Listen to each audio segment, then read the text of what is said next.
अगर किसी भी गाय भैंस की एआई करवाते हैं हम, और अगर मान लीजिए वो कंसीव नहीं करती, तो उस समय पशु चिकित्सक सलाह देते हैं कि आप इसकी बच्चेदानी में दवाई छुड़वाइए। तो क्या वो जो दवाई जब हम छुड़वाते हैं तो उसके साथ ही एआई करवाई जा सकती है या क्रॉस करवाया जा सकता है?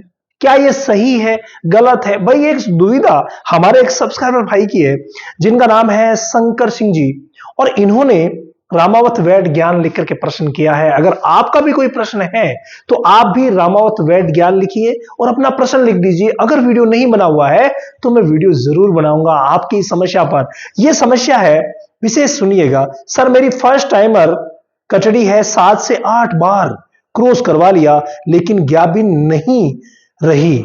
डॉक्टर बता रहे हैं कि जब भी हीट में आएगी तब दवा रखी जाएगी और दवा रखते ही उसी दिन क्रॉस करा देना रुक जाएगी।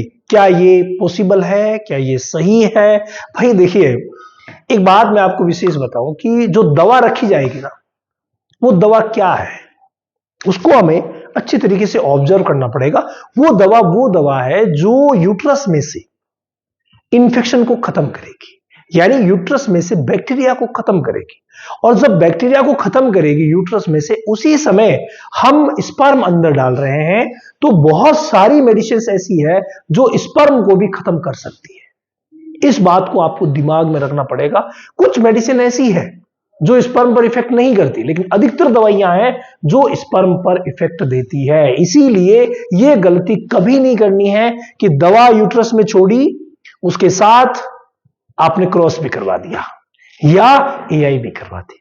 तो विशेष ध्यान रखिए, कोई भी दवा का प्रभाव 12 से 24 घंटे तक रहता है और उसी दरमियान अगर आप मान लीजिए क्रॉस करवाते हैं या एआई करवाते हैं तो वो गलत हो जाता है। कुछ एक दवाएं ऐसी है जो लंबे समय तक प्रभाव डालती है, तो उसी के लिए आपको करना यह रहेगा कि कम से कम उस हीट को छोड़ दीजिए, अगली हीट में आप एआई करवाइए या क्रॉस करवाइए। और हो सके आपके पास समय है, मौसम अनुकूल है, तो एक हीट बीच में और टालिए जो 20 दिन से 15 दिन से आएगी। उसके बाद अगली हीट में आप एआई करवाइए या क्रॉस करवाइए तो बहुत ही अच्छा रहेगा। क्योंकि बार बार सफाई करवाना, बार बार क्रॉस करवाना ऐसा नहीं होता है।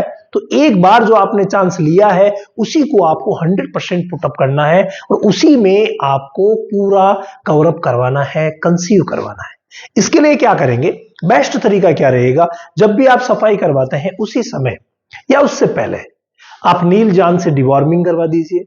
मिल्कोफिड प्लेटिनम पाउडर लाकर के 100 ग्राम रोज देना शुरू कर दीजिए।